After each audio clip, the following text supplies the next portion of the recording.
قبر پہ آپ ہاتھ اٹھا کے بھی دعا کر سکتے ہیں. صحیح مسلم میں اوپر تلے کئی احادیث ہیں کہ نبی علیہ السلام اکثر بقیع غرقد رات کے وقت چلے جاتے تھے اور ہاتھ اٹھا کے ان کے لیے دعائیں مغفرت کرتے. حتیٰ کہ ایک حدیث میں تو آتا ہے عائشہ کہتی ہیں حضور میرے ساتھ لیٹے ہوئے تھے تو آپ نے گمان کیا میں سو گئی ہوں. صحیح مسلم میں حدیث. تو چپکے سے آپ علیہ السلام اٹھے اور قبرستان چلے گئے اور کہتی ہیں میں بھی پیچھے پیچھے بھاگتی ہوئی گئی کہ نبی علیہ السلام کی دوسری بیوی کے پاس نہ چلے گئے. تو میں نے جب دور سے دیکھا تو آپ علیہ السلام یوں ہاتھ اٹھا کے دعا کر 3 دفعہ آپ نے ہاتھ اٹھائے اور تو کہتی ہیں کہ میں بھاگتی بھاگتی دوبارہ آئی اپنے بسترے پہ لیٹ گئی تاکہ آپ کو یہ پتہ نہ چلے کہ میں نے جو ہے وہ آپ کی جاسوس. تو کہتی ہیں لیکن میں ظاہر چونکہ بھاگتی بھی آئی تھی تو میرا پیٹ پھولا ہوا تھا, سانس پھولا ہوا تھا.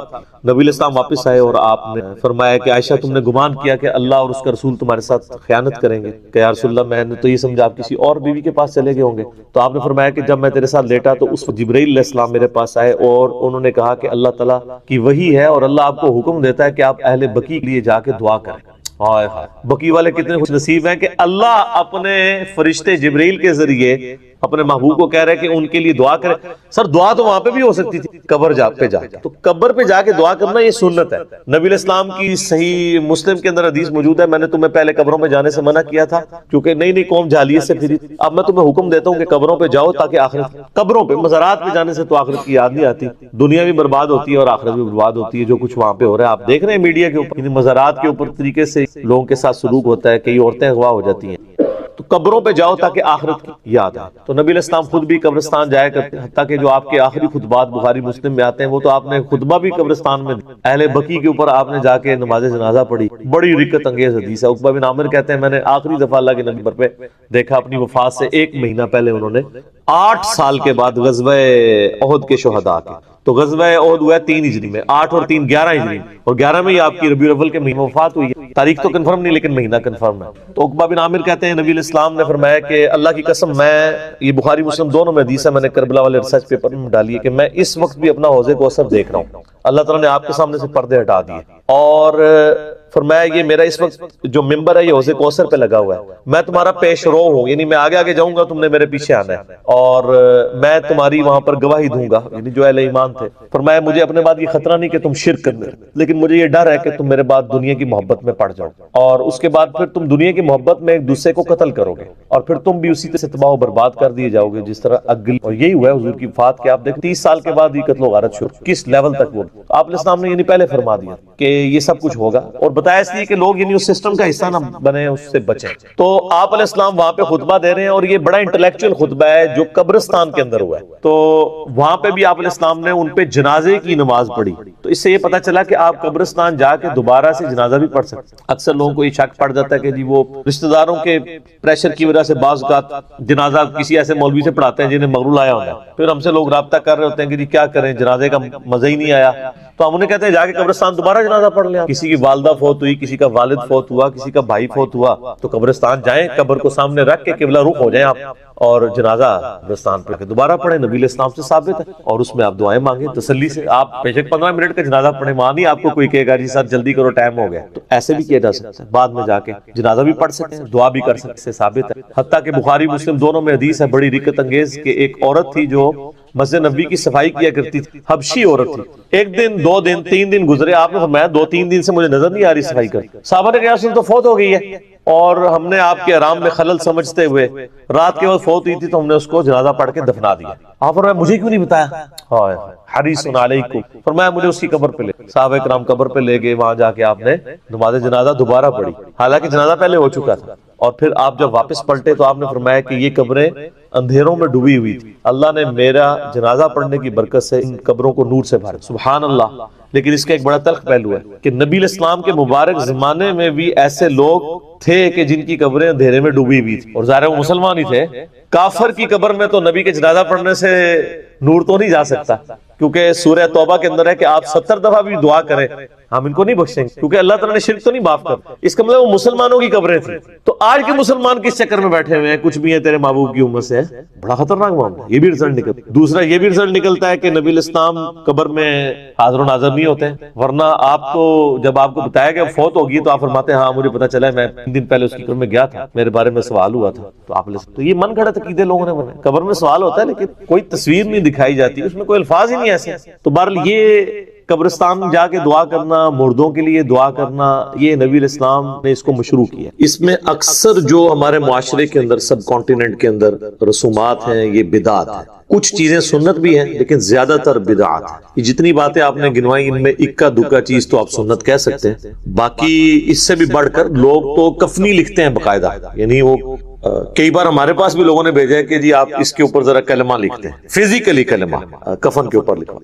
جو سمجھدار ہیں وہ کہتے ہیں جی فزیکلی نہ لکھیں، بس ہاتھ کے اشارے سے لکھیں، اور کلمہ لکھوانے کے لیے علماء کے پاس بھیجتے ہیں۔ آپ مسلمانوں کا لیول دیکھ لیں، وہ کلمہ بھی ٹائپ نہیں کر سکتے اس کے اوپر، ہینڈ رائٹنگ کے طور پر۔ اسی طریقے سے بعض لوگ حج اور عمرے کے لیے جب مکہ شریف جاتے ہیں، وہاں سے زمزم کے اندر بھگو کے لے آتے ہیں کفن کو۔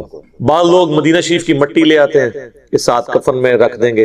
عہد نامہ بعض لوگ، اب وہ عہد نامہ تو خود ہی کوئی ثابت نہیں ہے، اس کو رکھتے ہیں قبر کے اندر اور کہتے ہیں اس کی برکت سے کچھ ہو جائے گا۔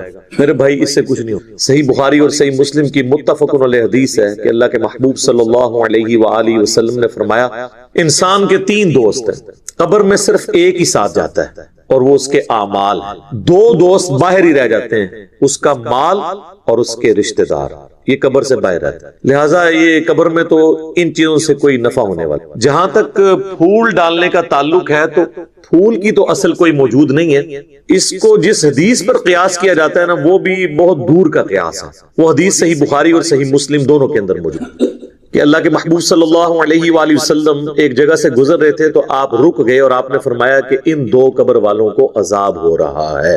یعنی اللہ تعالیٰ نے اپنے نبی علیہ السلام کو وہ غیبی خبر دے دی، دکھا دیا، اور فرمایا کہ کسی بہت بڑی بظاہر وجہ سے نہیں، ایک شخص جو ہے وہ چغلی کھاتا تھا اور دوسرا پیشاب کے چھینٹوں سے نہیں بچتا۔ پھر نبی صلی اللہ علیہ وآلہ وسلم نے اپنے مبارک ہاتھوں سے ایک درخت کی ٹہنی توڑی اور اس کے 2 ٹکڑے کر کے دونوں قبروں پر ایک ایک ٹکڑا لگا دیا، اور فرمایا کہ جب تک یہ ہری رہیں، یعنی یہ بریکٹ میں جو اگلے الفاظ ہیں، یعنی وہ لوگ کہتے ہیں تسبیح کرتی رہے، یہ بریکٹ میں ہوتے ہیں، اصل میں الفاظ ہیں کہ جب تک یہ سرسبز رہیں گی ان کے عذاب میں تخفیف ہوگی۔ اب اس حدیث کے تحت بعض لوگ یہ کہتے ہیں کہ چونکہ ہری جو ٹہنیاں ہیں وہ زندگی کی علامت ہے، اور وہ زندہ چیز جب اللہ کا ذکر کرے گی تو اس کی برکت سے قبر والے کو نفع پہنچے گا۔ اب یہ سب کچھ ایکسپلینیشن ہے، اس حدیث میں یہ الفاظ نہیں، اور اس ایکسپلینیشن کے ساتھ آپ اختلاف بھی کر سکتے ہیں۔ اس کی وجہ یہ ہے کہ چیز کوئی ہری ہو یا سوکھ جائے، دونوں حالتوں میں اللہ کا ذکر کرتی۔ سورہ بنی اسرائیل میں آنا کہ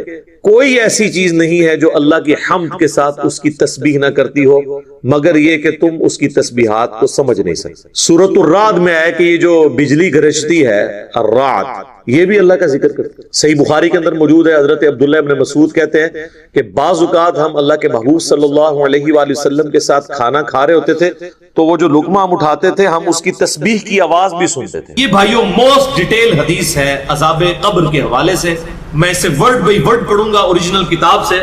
سنن ابی داؤد میں 4753 ہے، مسند امام احمد میں جلد 4 صفحہ 287 پر 18557 ہے، اور المستدرک للحاکم میں 107 نمبر حدیث ہے، مشکات میں 1630 نمبر۔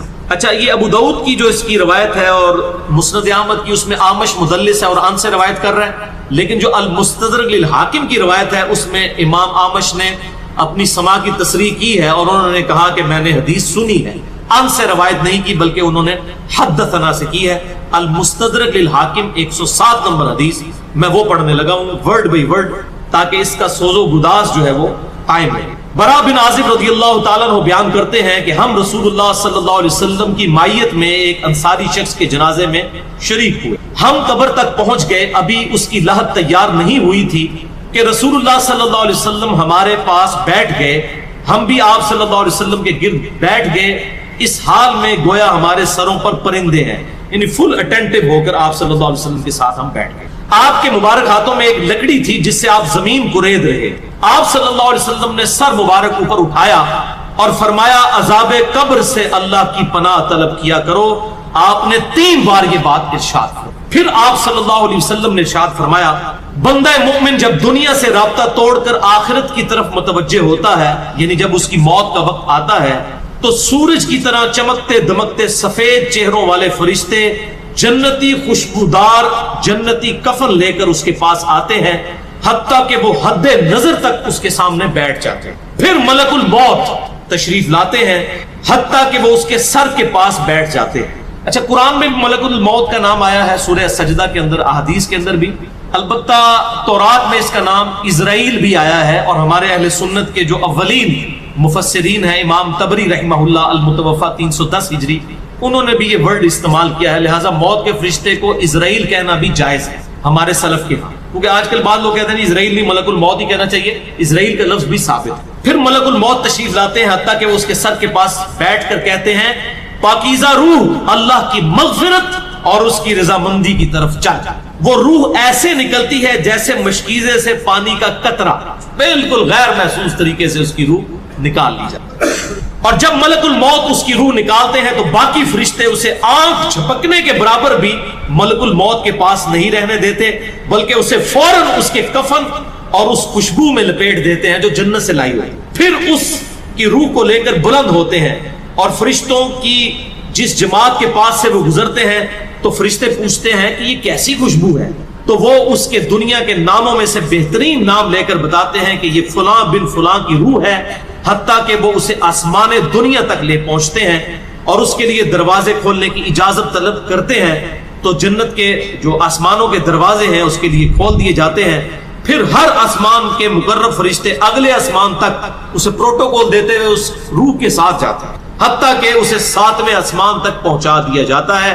تو اللہ تعالیٰ فرماتا ہے میرے بندے کا نامہ اعمال علیین میں لکھ دو, جو سورۃ المطففین میں آیا ہے. علیین اور سجین یہ دو مقامات ہیں. ایمان والوں کی روحیں جو ہیں علیین میں ان کا نامہ اعمال لکھا جاتا ہے, اور جو منافقین ہیں مجرم ہیں سجین میں لکھا جاتا ہے. سورۃ المطففین سورت نمبر 83 ہے, پارہ نمبر 30 کے. اور اسے واپس دنیا کی طرف لے جاؤ کیونکہ میں نے انہیں اسی دنیا سے پیدا کیا اور اسی میں انہیں لوٹاؤں گا اور پھر دوبارہ اسی سے نکالوں گا. پھر اس کی روح اس کے جسم کی طرف لوٹا دی جاتی ہے, لیکن یہ لوٹنا دنیا کا سا لوٹنا نہیں ہوگا. یعنی وہ لوٹنے کے بعد یہ نہیں ہے کہ مردہ قبر میں وہ بیٹھ جائے گا ہمیں نظر آئے گا. یہ سب کچھ برزخی معاملات ہوں گے جو میں نے پچھلی دفعہ ڈسکس کیے تھے سورہ فاطر کی آیت نمبر 42 کے تحت, کہ نیند کی حالت میں بھی انسان کی روح قبض ہوتی ہے لیکن اس کو چٹکی کاٹے تو وہ جاگ اٹھتا ہے. روح کا تعلق بھی رہتا ہے اس حالت میں بالکل اس طریقے سے.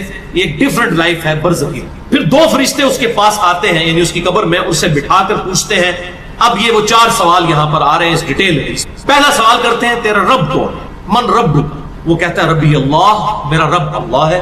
دوسرا سوال پوچھتے ہیں تیرا دین کیا ہے, ما دینوں کا, تیرا دین کیا ہے, تو وہ کہتا ہے میرا دین اسلام ہے. پھر پوچھتے ہیں کہ وہ آدمی جو تم میں مبعوث کیے گئے وہ کون ہے.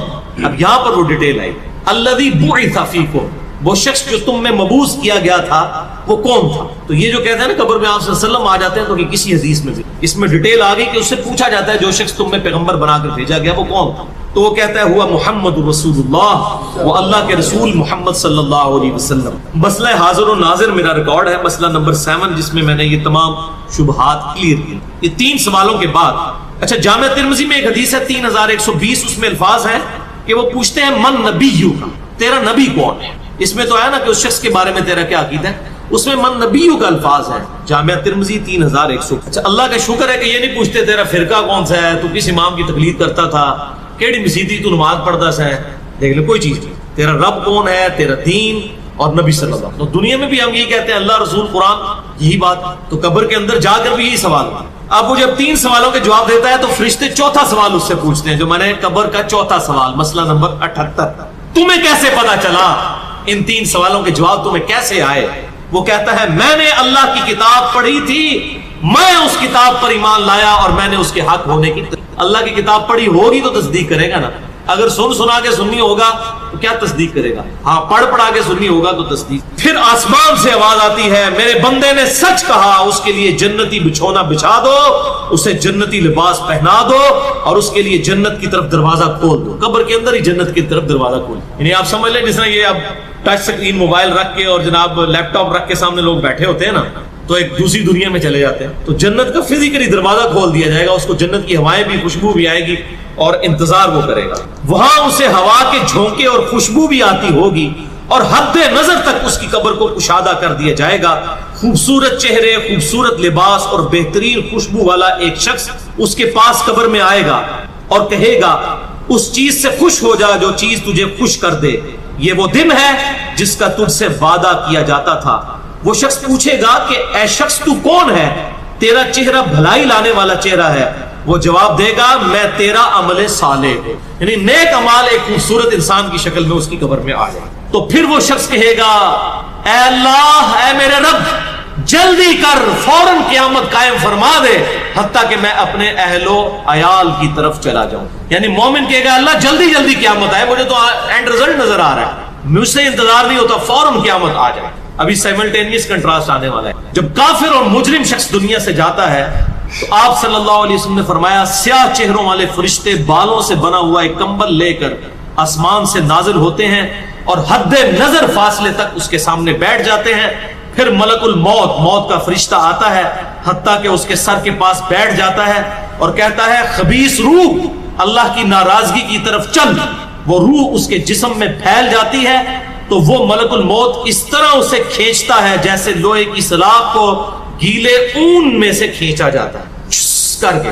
گرم سلاخ جو ہے وہ اونی کپڑے کے اندر گیلے کے اندر ڈال کے یوں کھینچی جائے نا، اس طرح اس کے پورے جسم سے اس کی روح. پھر ملک الموت سے باقی فرشتے اس کی روح کو لے کر پلک جھپکنے کے برابر بھی وہاں نہیں رہنے دیتے حتیٰ کہ وہ اسے بالوں سے بنے ہوئے کمبل میں لپیٹ لیتے ہیں اور اس سے زمین کے مردار سے نکلنے والی انتہائی بری بدبو نکلتی. وہ اسے لے کر اوپر چڑھتے ہیں تو وہ فرشتوں کی جس جماعت کے پاس سے گزرتے ہیں تو فرشتوں کی جماعتیں کہتی ہیں کیسی خبیث روح ہے. وہ کہتے ہیں یہ فلاں بن فلاں کی روح ہے اور وہ اس کی دنیا کا انتہائی کبھی نام لے کر بتاتے ہیں حتیٰ کہ اسے آسمانی دنیا تک لے جایا جاتا ہے. اس کے لیے دروازے کھولنے کے لیے درخواست کی جاتی ہے تو آسمان کے دروازے اس کے لیے نہیں جاتے. پھر رسول اللہ صلی اللہ علیہ وسلم نے سورۃ الاعراف کی آیت پڑھی کہ ان کے لیے آسمانوں کے دروازے نہیں کھولے جائیں گے، وہ جنت میں داخل بھی نہیں ہوں گے حتیٰ کہ اونٹ سوئی کے سوراخ سے گزر جائے. یہ سورۃ الاعراف کی آیت آپ سب. پھر آپ صلی اللہ علیہ وسلم نے فرمایا کہ اللہ تعالیٰ فرماتا ہے اس کی کتاب کو سب سے نچلی زمین میں سجین میں لکھ دو. پھر اس کی روح کو شدت کے ساتھ پٹ کھا جاتا ہے. پھر آپ صلی اللہ علیہ وسلم نے یہ آیت تلاوت فرمائی سورہ الحج کی، جو شخص اللہ کے ساتھ شرک کرتا ہے گویا وہ آسمان سے گر پڑا تو اب پرندے اسے اچک کر لے جائیں یا کسی دور جگہ پر پھینک دیں. پھر اس کی روح اس کے جسم میں لوٹا دی جاتی ہے اور دو فرشتے اس کے پاس آ کر اس سے پوچھتے ہیں تیرا رب کون؟ اب اس سے بھی سوال ہوتا ہے. وہ حیرت زدہ ہو کر کہتا ہے ہائے افسوس، ہائے افسوس، میں نہیں جانتا، میں نہیں جانتا. پھر پوچھتے ہیں تیرا دین کیا ہے؟ وہ پھر حیرت زدہ ہو کر کہتا ہے ہائے افسوس، ہائے افسوس، میں نہیں جانتا، میں نہیں جانتا. پھر اس سے پوچھتے ہیں کہ جو شخص تم میں مبعوث کیے گئے وہ کون تھے؟ تو وہ کہتا ہے ہائے افسوس، میں نہیں جانتا، میں نہیں جانتا. پھر آسمان سے آواز آتی ہے اس نے جھوٹ بولا، اس کے لیے جہنم کا بچھونا بچھا دو. اور بخاری میں الفاظ ہیں 1374. اس کے جواب میں فرشتے پھر اس سے چوتھا سوال کیا کرتے ہیں؟ لا دریتا ولا تلیتا، اور تو نے خود پڑھ کر سمجھنے کی کوشش کیوں نہیں کی؟ یا جو لوگ سمجھے ہوئے لوگ تھے، کتاب و سنت کے منہج پر چلنے والے لوگ تھے، ان کے ساتھ تو کیوں نہیں چلا؟ اللہ تعالیٰ فرماتا ہے اس کے لیے جہنمی بچھونا بچھا دو، جہنم کی طرف ایک دروازہ کھول دو، وہاں سے گرمی اور گرم ہوا اس کی قبر میں آتی رہے گی. اس کی قبر کو اس قدر تنگ کر دیا جائے گا کہ اس کی پسلیاں ایک دوسرے کے اندر داخل ہو جائیں گی اور ایک قبیح چہرے والا شخص قبیح لباس میں انتہائی بدبودار حالت میں اس کے پاس آئے گا اور اسے کہے گا تمہیں ایسی چیزوں کی بشارت ہو جو تمہیں غمزدہ کر دیں، یہ تیرا وہ دن ہے جس کا تجھ سے وعدہ تھا. وہ پوچھے گا تو کون ہے؟ تیرے چہرے سے تو خیر کی توقع نظر نہیں آتی. وہ جواب دے گا میں تیرا خبیث عمل ہوں جو تو دنیا میں. بات عمل کے ساتھ ہی ہے، صرف کلمہ پڑھنا کافی نہیں ہے، عمل. پھر وہ کہتا ہے میرے رب قیامت قائم نہ کرنا، اے میرے رب قیامت قائم نہ کر. مومن کیا کہتا ہے؟ قیامت قائم کر رہے اللہ. اب یہ وہ حدیث ہے وہ جس اس آیت کو حل کرتی ہے جو پچھلی دفعہ ایک بھائی نے سوال بھی کیا تھا. سورہ یاسین کی آیت نمبر ہے 52. قالوا یا ویلنا من بعثنا من مرقدنا، یعنی جب قبروں سے نکالا جائے گا مجرموں کو وہ کہیں گے ہائے افسوس، ہمیں کس نے ہماری قبروں سے باہر نکالا. تو اللہ تعالیٰ کیا فرمائے گا؟ ھذا ما وعد الرحمن وصدق المرسلون، یہی ہے وہ جس کا وعدہ رحمان نے کیا تھا اور رسولوں نے سچا کہا تھا. تو کہتے ہیں جی منکرین عذاب قبر کہتے ہیں جی وہ انسان کو کہتے ہیں ہماری قبروں سے کس نے اٹھا لیا تو اس پہ عذاب تو نہیں ہوتا؟ عذاب تو ہو رہا ہے. وہ آپ دیکھیں اس وہ حدیث میں کیا کہہ رہا ہے اللہ قیامت قائم نہ کرنا، یعنی یہ عذاب تو آیا، قیامت آئی تو پھر بڑا عذاب بھی مجھ پر آئے گا. تو اسی لیے وہ اس حیرت زدہ ہوگا قیامت والے دن کہ اب میرے اوپر اگلی مصیبت آ گئی، عذاب کی چوتھی اور فائنل قسط بھی میرے پر آنے والی. تعالی اللہم اجرنا من النار۔ 11ویں حدیث سنن نسائی میں 1834، مشکات میں 1629۔ ابو ہریرہ رضی اللہ تعالیٰ عنہ کہتے ہیں آپ صلی اللہ علیہ وسلم نے فرمایا جب مؤمن شخص کی موت کا وقت آتا ہے تو رحمت کے فرشتے سفید ریشم لے کر آتے ہیں اور کہتے ہیں راضی ہونے والی پسندیدہ روح نکل، اللہ کی راحت اور رزق کی طرف چل، رب تجھ پر ناراض نہیں۔ تو وہ بہترین کستوری کی خوشبو کی طرح نکلتی ہے، حتیٰ کہ وہ ایک دوسرے سے اسے لے کر اس طرح کرتے کرتے آسمان کے دروازوں تک پہنچ جاتے ہیں۔ تو وہ کہتے ہیں زمین سے یہ کیسی پاکیزہ خوشبو تمہارے پاس آئی ہے، وہ اسے مومنوں کی روح کے پاس لے جاتے ہیں، یعنی نیک آدمی کی روح کو، جو پہلے مومن مر چکے ہیں ان کی روحوں کے پاس، تو انہیں اس کے آنے پر اس سے بھی زیادہ خوشی ہوتی ہے، یعنی مومن انتظار کر رہے ہوتے ہیں اور ویلکم کرتے ہیں، جیسا کہ تم میں سے کسی کو اپنے بچھڑے ہوئے شخص کے ملنے پر خوشی ہوتی ہے۔ تو وہ آلریڈی جو مردہ روحیں وہاں پر پہنچی ہوتی ہیں، جو مر چکے شخص جو ہوتے ہیں ان کی روحیں، وہ نئی آنے والی روح سے پوچھتے ہیں فلاں کا کیا حال ہے، فلاں کا کیا حال ہے۔ پھر وہ کہتے ہیں اسے چھوڑ دو کیونکہ یہ ابھی ابھی دنیا کے غم میں مبتلا ہو کر یہاں پر آیا ہے۔ تو مرنے والا شخص کہتا ہے کہ تم جس شخص کے بارے میں مجھ سے پوچھ رہے ہو وہ تو فوت ہو چکا ہے، کیا تمہارے پاس نہیں آیا؟ وہ کہتے ہیں اسے تو اس کے ٹھکانے ہاویہ یعنی جہنم میں پہنچا دیا گیا ہے۔ اور جب کافر شخص کی موت کا وقت آتا ہے تو عذاب کے فرشتے بالوں کا لباس لے کر اس کے پاس آتے ہیں اور اسے کہتے ہیں ناراض ہونے والی ناپسندیدہ روح نکل، اللہ کے عذاب کی طرف چل۔ وہ مردار کی انتہائی بدبو کی صورت میں نکلتی ہے، حتیٰ کہ وہ اسے زمین کے دروازے کے پاس لے آتے ہیں تو وہ کہتے ہیں یہ کتنی بدبودار ہے، حتیٰ کہ اسے کافروں کی روح کے پاس ملا دیا جاتا ہے۔ اب دیکھیں کہ وہ مومن پوچھ رہے ہوتے ہیں، اب میں اس کو ٹرانسلیٹ کر رہا ہوں، برا نہیں منانا۔ وہ مومن کہتے ہیں کہ فلاں شخص کا کیا حال ہے، فلاں بزرگ، فلاں مولوی صاحب، فلاں حضرت صاحب کدھر ہے؟ وہ کہتے ہیں وہ تو جناب کروں گا مار بیٹھے تو آڈے کو نہیں پہنچے، اور پھر فرشتے سے جناب اتنے نہیں آئے جو دوزخ کی دیکھ لیں۔ یعنی وہ اسی لیے پوچھ رہے ہوتے ہیں کہ تو چل ہم تک پہنچ گیا، فلاں بھی ایک دنیا میں بڑا کوئی مشہور نیک آدمی تھا، وہ کدھر گیا؟ تبھی تو وہ ایکسپیکٹ کر رہے ہوتے ہیں نا اس کو کہ اس کو بھی یہاں پہ آنا چاہیے۔ تو ان کو بتایا جاتا ہے کہ بھئی وہ یہاں پر نہیں، وہ کہیں اور۔ 12ویں حدیث جامعہ ترمذی میں 1071 نمبر اور مشکات میں 130 نمبر ہے۔ سیدنا ابو ہریرہ کہتے ہیں نبی صلی اللہ علیہ وسلم نے فرمایا جب میت کو دفن کیا جاتا ہے تو 2 سیاہ فام نیلی آنکھوں والے فرشتے اس کے پاس آتے ہیں، ان میں سے ایک کو منکر اور دوسرے کو نکیر کہا جاتا ہے۔ سیاہ فام نیلی آنکھوں والے خطرناک شکل کے فرشتے منکر اور نکیر۔ پس وہ کہتے ہیں تم اس شخص کے بارے میں کیا کہا کرتے تھے، یعنی نبی صلی اللہ علیہ وسلم کے بارے میں سوال ہوتا ہے تو وہ کہتا ہے وہ اللہ کے بندے اور اس کے رسول ہیں، میں گواہی دیتا ہوں کہ اللہ کے سوا کوئی معبود نہیں اور محمد صلی اللہ علیہ وسلم اس کے بندے اور رسول ہیں۔ وہ دونوں فرشتے کہتے ہیں ہمیں پتا تھا تم یہی جواب دو گے۔ پھر اس کی قبر کو لمبائی اور چوڑائی میں 70 ہاتھ کشادہ کر دیا جاتا ہے، یہ 70 کہتے ہیں کثرت، حد نظر تک کشادہ کر دیا جاتا ہے۔ پھر اس کے لیے اس میں روشنی کر دی جاتی ہے، پھر اسے کہا جاتا ہے